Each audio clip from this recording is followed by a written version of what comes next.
Hey, beautiful soul. You're listening to the Rising into Mindful Motherhood podcast, your weekly dose of fertility wisdom. I'm your host, Dr. Katie Wood. I'm a barefoot mama bear, pharmacist, and integrative fertility coach. This is your go-to podcast for all things to naturally nourish your fertility, embody womb healing, and reclaim your feminine power to accelerate your path to pregnancy. My expert guests and I will be having intentional conversations to discuss the many facets of a thriving, fertile foundation, natural wellness, and how we grow and transform as women on our journey to motherhood. So let's dive in, shall we?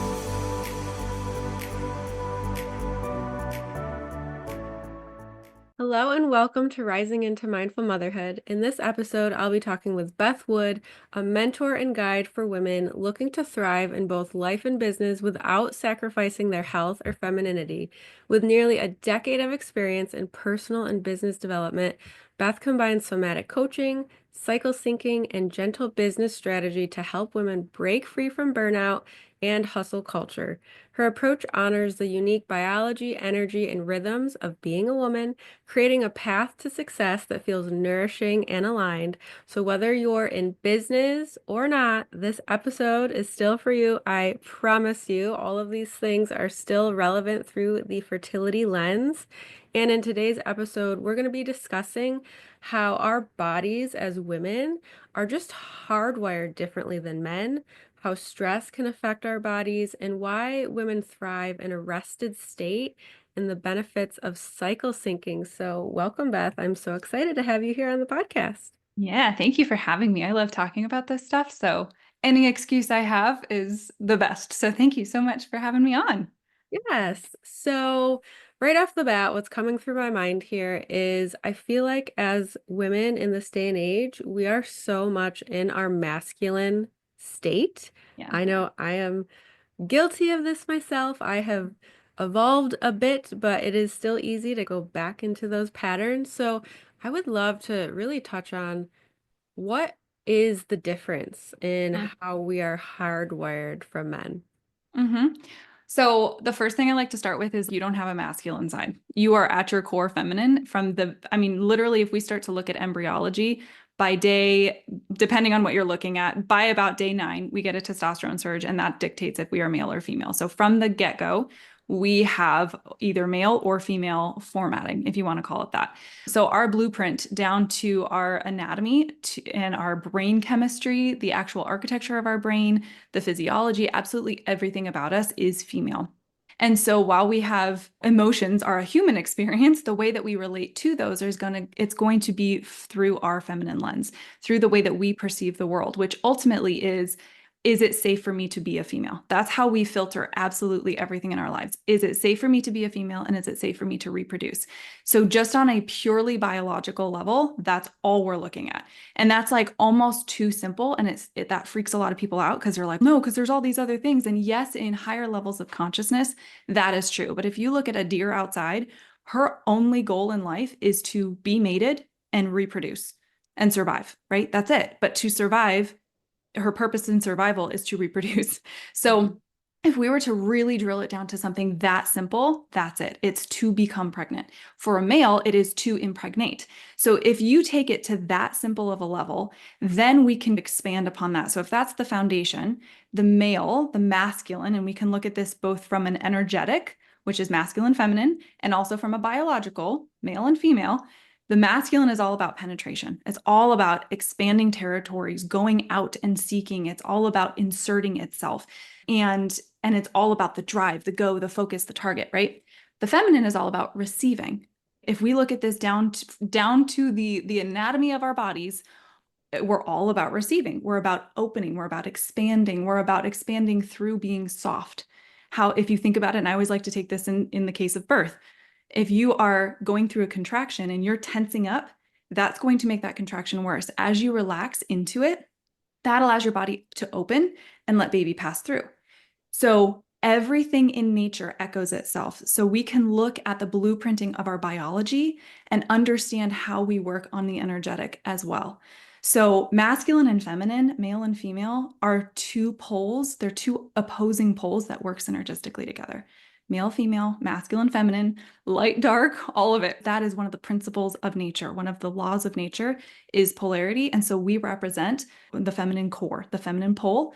Men represent the masculine pole in our anatomy. It's down to the density of our bones. Like we can literally take this down to the most minutiae detail and see that, because as above, so below, as without, so within. What is happening on the microcosm is happening in the macro, and vice versa. And so we can see these echoes all throughout nature, all throughout our experiences as women, and it just goes on and on. So that's the foundation that I like to look at, is we are two beautiful, synergistic. We came into this world in an embedded context to work together in union. And when we have union, that's when life is created. That's when results happen. You have sperm and an egg, that's when a baby is made. You have light and dark, that's when we have a day, right? You have all of these things when we have opposing forces come together in unity. That is when results are created. That is when life happens. So we have to make sure that what we're not doing is removing ourselves, basically dismembering ourselves from our feminine and operating in a masculine, because it throws off the polarity. And then we're like, oh, why can't I get pregnant? Probably that, because you're not actually operating from your female. You're trying to be what you are not. And so the body's, I don't know what to do. So it's really interesting when you start to see this in the context of fertility. If we're operating from our masculine or the masculine, we're trying to emanate or animate a masculine most of our lives. And then all of a sudden we're like, we want to be super female. Our bodies are like, what? You want to have a baby now? You've been telling me that you're not safe to be female because you've been operating in a masculine way. And now you want to have a baby. So it gives us this whiplash, and then we get frustrated. And then that tells our body we're stressed, and it creates this vicious cycle. So it makes sense if we simplify it, actually, quite a bit. Yeah, I've never really had anyone talk about it down to the biological level, like to the cellular level, which obviously makes so much sense. And yeah, what you were just saying there about you're so much in your masculine and then you want to reproduce and do what's really feminine. In one of my mentors, she talks about it as like a pendulum, is you're just so much on one side and then you want to go over on the other side. And then in postpartum, you expect yourself to go right back to masculine. It's like, how quick can we wrap this up and get back to what I was doing, which is not how our bodies were designed at all. They were designed to be in that for a very long time. So yeah, it does. It becomes this whiplash thing with the pendulum swing. Absolutely. And just thinking of the postpartum part, just because I'm a mother and I've gone through that, like society doesn't help either. When it's like you have 6, maybe 8 weeks off, and then you have to go back to work and all Yeah. these things. Yeah. But yeah, just going back to the feminine is meant to receive, like I like to think of it as we're meant to receive the seed from the masculine to Mhm. fertilize the egg Mhm. too. Yeah. So we talked about that down to the biological level, the energetics of it a little bit, but what does that mean in like more practical term, like tangible terms for the listeners? Like how could that show up and how they're leading in their daily lives? And it's what's coming through in my mind is almost you're leading your life out of alignment, right? If you're Mm-hmm. kind of straying away from that feminine core that we should. Mm-hmm. So how can we know when we're out of that alignment? Using our 4-step restorative fertility framework, we will 1, reveal the physical and energetic root cause. 2, we will remove the barriers to you conceiving and carrying a pregnancy to term. Number 3, we will rebalance the physical and energetic body with bio-individual strategies. And number 4, receive. You will nourish the mind, body, and spirit so you can receive baby. I have 3 one-on-one spots, and this is for the woman who is ready to claim her fertility back. She's ready to step back into her power. She is ready to do what it takes to finally get pregnant. If you want to learn more about this, find me on Instagram at the_wellness_pharmacist. My Instagram is going to be in the show notes. One of the easiest ways to know is, do you feel happy or not? That's honestly one of the simplest things. So one of the biggest misunderstandings is, I'll context this first. For men, they need to be initiated through the external in order to rise up in different levels of their development. From a brain chemistry perspective, from a hormonal perspective, this is why we have rites of passage in every culture on earth. Men have to be externally initiated into that next level of themselves. Women are internally initiated. We have our menarche, we have our pregnancies, we have menopause. We are constantly initiated all by ourselves. So we don't need this whole story that a lot of women collude with, which is that we have to show that we can do it and we have to push through the really hard thing in order to say, look, we did it, we're worth it. We are, and again, we can take this to the biological. This is why I love looking at biology, because it grounds these sort of like more energetic things that we're not really sure how to make sense of. Females come into this planet. Again, we can take this to the beautiful doe, the deer, right? We can take it down to that. She comes into this world. As soon as she is born biologically valuable because she can carry and produce. She can reproduce. Males are expendable crewmen from a biological standpoint, okay? They are quantity over quality. And this is beautiful. We need this. But what happens is, when women think that there's a lot of worth stuff that happens with women. And a lot of that is because they don't understand that they are inherently valuable. I believe all humans are inherently valuable, but from a biological perspective, we think that we have to push through the things and continuously prove our worth over and over and over, and we don't have to. And when we're in that consistent proving, we tend to make ourselves very, very, very sick, because our master neurochemical is something called oxytocin. So oxytocin is basically the queen of hormones for the female body, and it's our bonding hormone. A lot of women are familiar with this, especially if we're talking about fertility and birth. Oxytocin is what is released when you're cuddling your baby, you're breastfeeding, eye contact, social connection with other women and men. But specifically when we're like verbally processing, we get a lot of oxytocin. And that is literally what dictates the hormonal rhythm and consistency and health of all of the other hormones in our body. So if you are not having oxytocin regularly, which is essentially the follow your bliss movement, that's like an immature version of it.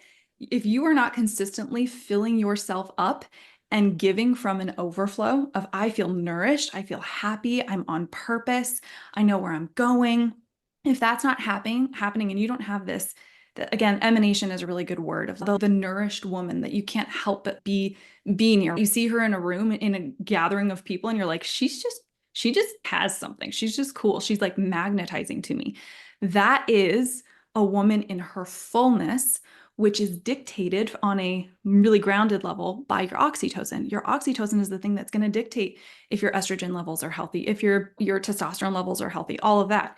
And the thing that we need to look at is, in men, adrenaline, testosterone, and cortisol work synergistically. It creates a positive feedback loop in a male body.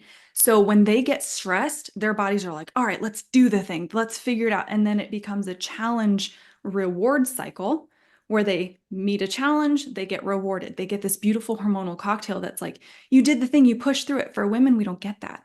It's a very different situation. When we feel safe and we feel rested, that's when we get it. That's the positive feedback loop for us as women. So one of the easiest ways to tell if you're operating from your masculine is if you're like grumpy and short and you don't feel happy and you don't feel like what your purpose is and you're struggling with your worth and your value and all of these different things. The estrogen, oxytocin, those things nourish us deeply as women. And if we're in cortisol, like high cortisol, high dopamine, high testosterone, all that, if we're in that like super high stress state, it tells our bodies to turn off non-essential processes, which is digestion and fertility. It's not safe to make a baby and it's not safe to eat the food. You just need to run away from the cheetah, right? If we're an antelope, just run away. So when we have oxytocin, that's our body saying, hey, you're good. You've got the masculine protection around you. There's nothing that can harm you, right? So you're protected and you're provided for from the masculine because we receive. And when that happens, we're safe. And when we feel safe, we know that we are safe to be female and we can reproduce. So it's like this big old misunderstanding that we have gone super boss babe, and it has wrecked a lot of women's health. Mm-hmm. Yeah, and it makes so much sense too, because when we are so stressed, that cortisol and just the blood sugar dysregulation, like Mhm. all of those things are going to have downstream effects. And it is Mhm. all about filling your cup up and making Mhm. sure that you're nourishing yourself. And I always say it's if you're on a plane, you have to put your oxygen Right. mask on first Yep. before helping others. And Mhm. I think that in the fertility phase, it is important to really get into that habit of nourishing yourself because once you become a mom, it is so easy to forget Mhm. that and then you can lose yourself in the process and find yourself in that out of aligned state where Mhm. you're feeling burnt out and easily irritated and things like that. Because believe me, I can I Mhm. can attest to that from firsthand. Like Mhm. really, really have to make sure that I mean, like you were saying, the oxytocin comes from connection and things that bring you joy and embrace and safety and just Mhm. so many of those things. Yeah. And two, self-care is not probably what most women think self-care is, right? Self-care is not spa days. It's not sleeping. Self-care is not sleeping. Women actually are natural nappers. So if we look at, I bring in anthropology in everything that I do. If we look at most indigenous cultures, women are more likely, we all know if you've got a little one, you're like on high alert. Your brain is never fully settled when you're sleeping because you're listening for little one. Again, your brain architecture is different than a man's. Your brain is more symmetrical than a man's. A man's is more asymmetrical, which gives you the ability to have the two hemispheres of the brain in heightened communication at all times. So what that means is that you are constantly like you're in your emotional, you're in your intellectual, you're making sure that you're aware of all of the things around you, you're listening for littles, you're a master at multitasking. So when what actually gets us hung up is the stories that we collude with about what it means to be a good female and a good mom. That's what gets us hung up. It's our stories around it and the judgments we have around our natural way of working, not actually how we behave most of the time. So, what I Mhm. see a lot of women get hung up on is like, why doesn't my husband wake up in the middle of the night when I'm waking up? He's not designed that way. You are. Why I'm supposed to do all of the things and I have to do it at all times and I have to watch all of the things but I'm not supposed to multitask because that's not good for me. Actually, you're designed to multitask. That's a great thing. Like I can't work because if I'm working that takes me out of my feminine, that means I'm masculine. Nope, it's how you work, not what you're working. There's so many misunderstandings and when we judge those things, we're like I can't do this, I should do this, I shouldn't do that. That's what gets you in some really hot water because then we're resentful of everything and that siphons our energy and that siphons our vitality. So Mhm. that's why I bring in somatic work around everything because most women have no control over their thoughts and they don't understand that their thoughts are the thing dictating their emotions. And so they have no emotional mastery. So they end up indulging in all of their emotions and reactivating a fight or flight response in their systems over and over and over because they are ruminating on emotions. Women's biggest tool is knowing how to be masterful of their emotions and take them as feedback, not as truth. That is one of the best things you can do because it creates space. So when you've got your little one over there having a meltdown and you're like, this is the sixth time today, and I've got a newborn and I'm going to lose my mind, your mastery of being able to create space between the event and your reaction will change how you mother. And that will inherently allow you to be a more calm, healthy, nourished mom that has oxytocin that's, oh, little one needs nurturing and connection. I can do that. And guess what? That's actually positive feedback for me too. When I go over and I just hug them, that's actually better. So it changes the entire paradigm around how you mother or work or whatever when you understand that most of it is the stories we're colluding with around what society says we should or should not do as women. Mhm. So what you were saying about ruminating thoughts, that is like so common in the fertility journey. So many Yeah. things I know from personal experience and just with my clients. So Mhm. you were mentioning your somatic work Mhm. with your clients. I would love to hear a little bit more about that and what it Mhm. looks like. Yeah. And I'm trying to think of what other piece I wanted to say. If I think of it, I'll come back to it. But Yeah. yeah, Okay. somatic. Yeah. Oh, I think it was the mastery Mm. talking about the mastery to be able to take the thoughts as feedback. Yeah. Okay. So To ground what somatics is, because this has, again, recently become a very hot topic and people are like, I'm a somatic. Okay, somatic literally just means the living body in its wholeness. So a yoga practitioner can be a somatic therapist or a somatic practitioner. A naturopath can be a somatic doctor, right? We're working with the whole body, the fullness of the human body and the human experience. So the method I use was initially created by Alyssa Nobriga. She's a therapist, but she developed a model called SEMBU. So each letter stands for something. So S stands for somatic, and then you have emotional, mental, behavioral, and unconscious. So the idea here is that we're touching on all areas of the human experience. And so what basically happens is your subconscious mind houses your beliefs, your patterns, and your programming. Then your subconscious mind dictates your thoughts. These are largely automatic. And then your thoughts dictate, they basically transform into energy, which is emotion, right? That's that your thoughts then dictate your emotion. And then your emotions inform your nervous system to either respond or adapt to a stressor. So your beliefs are actually the thing running the show. And your beliefs are set in place when you are, usually it's under 8 years old. They can then be solidified as you get older with more and more repetitive situations that kind of firm up that belief as you get older. And those are what then are dictating your thoughts. So a lot of people who have, oh, I have intrusive thoughts. Okay, your thoughts are just the reflection of the beliefs that you're holding. If we change the beliefs, the thoughts will change, and then the emotions will change. And then your emotions, when you do have an emotion, it's a feedback mechanism. It's, oh, I'm feeling really angry about this thing. Why am I feeling so angry about this thing? But not just asking why, listening to the thought that happens just before the emotion. So a lot of the times we will, and this is where the judgments come in. I'm not supposed to work because that means I'm going to be in my masculine. We have that thought and then we get really angry and okay, now I'm angry and also I'm scared because I don't know how I'm going to provide for myself because I'm a single mom. So what the heck am I supposed to do? And then you end up in like crippling anxiety because you have a thought that says you're not supposed to be working because that's going to take you out of your masculine. So you have competing desires. Okay, so now I'm at war with myself. Hello, autoimmune. So what happens is the belief systems, when we change the belief systems, it becomes a ripple effect. It changes everything down that whole cascade. So that's why I like this model, because sometimes it's hard to get to the unconscious or the subconscious, same thing. It's hard to get to that place because we have a lot of guard up, a lot of it. Like for me, I was like, you're not going emotional and you're not like, I feel safe in my mental state. I feel safe being an intellect. So I'm going to stay there. But to get to the unconscious doesn't feel safe. So depending on my client who's in front of me and what they're needing and what's coming up for them in the moment, we never push you past your own evolution. So if you are like, I'm not comfortable going with my emotions yet, totally fine. Are you comfortable going into the body? Can we sense what's there? Nope. Okay, great. Let's hang out in mindset for a little bit. So my goal with my clients is to hit on all of those and create mastery in every area. Because then, oh, if I'm having this thought, it's because there's a belief. Or maybe I'm just continuously having this emotion. Is that just habitual? Is that just what I'm expecting to feel? Therefore, I'm projecting it into my future? Maybe. So it creates an actual full picture rather than just trying to do the mindset work and beat yourself with a mantra every single morning in the mirror. That doesn't really work. That's all intellect, which is 5 to 7% of your brain.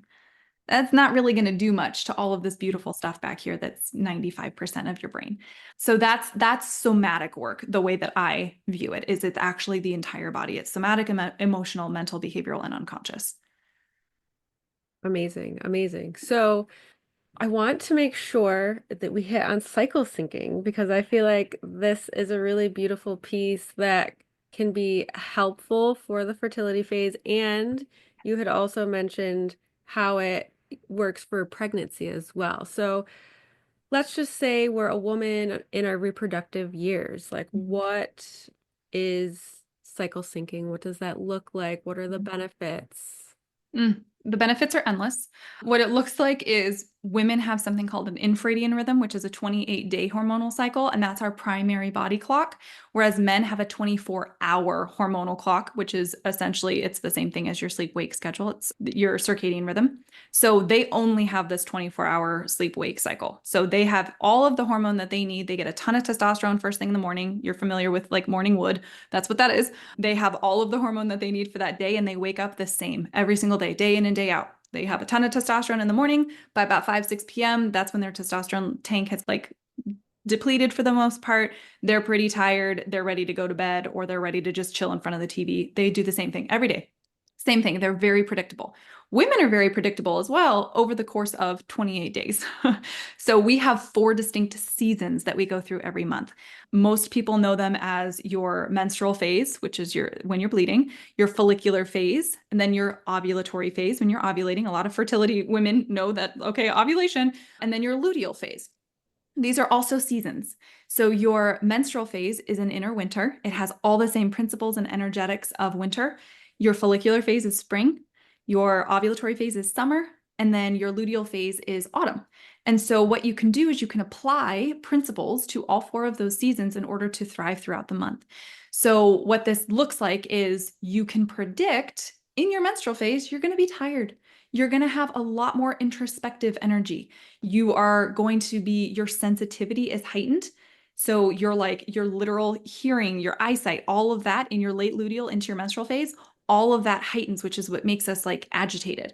So if we know this, we can plan for it. We can make sure we've got somebody who can watch the littles, or we can make sure that we've done a deep clean in our like early luteal phase so that all of the little specks of dust aren't driving us crazy. Or there's so many different ways. Like I have a whole course on this because it totally, I mean, there's a million different things you can do depending on what your life circumstances are. But the idea is for many women, birth is the first time they recognize the power of their bodies and the depth of their inner strength, of the magic of their design, the way they are cyclical, the way they are seasonal. But with cycle syncing, the opportunity is that that journey doesn't have to wait until birth. And we can connect with this wisdom every single month through the menstrual cycle, which in a very real sense trains us for the marathon of pregnancy and birth because it grounds us into our rhythms. It helps us understand how to apply those principles. If it's a dark winter and it's hard, we learn how to be with that every single month. It's phenomenal. So then when you get to pregnancy, the first trimester of pregnancy is spring. It's a time of new beginnings. Your energy is fluctuating. Your body's adapting to nurturing this new little person. And it's excitement mixed with introspection, and you're grounding yourself while you're adjusting to change. So there's a lot of variability, very similar to your follicular phase. So as you are practicing cycle syncing, it then is a copy paste structure to apply when you're pregnant. So it's like, yeah, I don't know if I'm going to have a ton of morning sickness. I don't know if I'm going to have energy. Maybe I'm going to want to go see people. Maybe I'm going to want to sleep all day. I don't know. Good news, you've been practicing this whole time with your follicular phase. So you actually know how to deal with this, and you know what the gifts and the challenges are. So you can be with it. You don't have to judge it. You don't have to be like, why don't I have energy? I feel so annoyed because I want to do the things. You are able to be with it and see the value of it. Same thing, second trimester, that's your inner summer. It's, oh, I feel like human again. I'm blossoming. There's like this So whole true. sense of, I feel like I know who I am again. And you're like, oh, it's fun to be pregnant. Again, barring big medical things. It's like fun to be pregnant. You're glowing. You are the most external. So your energy is going back out into the world after this kind of like hibernation thing that was happening in the spring. You're like, I'm ready to see people. I look cute. I love my little belly. I'm glowing. It's summer energy. Then you have your third trimester is autumn. So you're like, okay, I'm starting to come back into myself. Your attention to detail, your senses are heightening again. So you're like, I need to nest. I need to make sure that everything is ready for this baby. And you have that so that you can prepare for the incoming energy drop. It's for you. Like in your luteal phase, that is there so that you can prepare your space and prepare your food and prepare your family so that you can take a little bit of a break. It's there for you. It gives you this little burst of energy. Then in your postpartum, that's winter. So it's like you're regenerating your mineral stores. You are bonding with your new little baby. You're learning a new version of you, and you're learning this new little person. It needs to be, you have to be introspective. You have to be, that energy needs to stay close because it's really important, potent energy for you and your little one. So it all echoes itself. So it's literally just we go through these same 4 phases over and over and over, and we have a larger version of that in our lives overall as women. We have the maiden, mother, queen, crone experience, right? So maiden is our first menarche, and then we have our mother and our queen, and then we have our crone phase, which is when we go through menopause. So we have the same seasons, same thing in motherhood. When you have young children, you're in a spring. It's very unpredictable. You're like, I don't really know what's happening. As they get a little bit older, you steady, you stabilize. Then they leave the nest and you're like, okay, things are slowing down a little bit. I'm coming back to myself. What do I want to do going forward? Like you go through these same cycles over and over and over. And by cycle syncing, you are training yourself. You are leaning into your natural design so that you can thrive no matter the season. Yeah, I love that. I've never heard of pregnancy being broken down into the seasons like that. It is so Fun. true. Like Yeah. it's almost hilarious, like how true that is. Like the second, for me at least personally, the second trimester was like, oh my gosh, Mm-hmm. like a human, I can do human things. And then postpartum is definitely the winter phase, and it really is. It's just a practice, right? Mm-hmm. And it doesn't have to be perfection every month or for every season. It's just a journey and a learning process and a really beautiful way, I think, to connect to yourself and your body and really get to know how you are in each Mm-hmm. season. And honestly, sometimes it shifts too. You're still, I think for me, my menstrual phase is definitely still very much the winter, but some months I'm like, I just want to be cozy in this bed. And sometimes in my menstrual phase, I'm like, hey, I might do like a 5 minute weight workout or something like Mm-hmm. how you Yep. feel. And like you said, preparing for each Yeah. phase and just Yeah. getting things lined up so you can feel supported in whichever phase. Exactly. And I think a lot of women don't realize that their menstrual phase is not supposed to be something where it feels like you're not supposed to be in a deep, dark ice age. You're supposed to be like, I want to just go a little slower. I work out my entire cycle. Mhm. I eat pretty normally my entire cycle. The difference is you're naturally more, I'm just a little bit quieter. I'm just a little bit. So a lot of women think, again, if we go back to that like pendulum thing, when we have these really dramatic shifts from place to place or from season to season, that's not how it is in nature. We always can apply nature. That's not how it is in nature. In nature, we have transition seasons. So your follicular transitions you from winter to summer. Your luteal transitions you from summer back to winter. So Mhm. they should be gentle shifts. If you're noticing like I'm dead for 3 days for my menstrual phase, that's a heads up that something's going on in your body. Most likely it's emotional. That's like a conversation for another time. But the veil between the spiritual realm and the physical realm, the two hemispheres of your brain, whatever you want to call it, is very, very thin in your luteal and your menstrual phase. This is why things come up because they're pushed in. We have this thing called metacognition, where the subconscious pushes things into the conscious mind in order to release what no longer serves us. That happens in the luteal phase so that we can release it in our menstrual phase. If you have really emotional, tumultuous, like PMS stuff, that's an indication that your body is trying so hard to let things go, and our judgment is what hangs on to them. So it's not supposed to be this dramatic whiplash. It should, and we're using should with air quotes here, it should be a gentle transition from one thing to the next where you're like, oh, this feels a little cooler. I'm going to put on a jacket.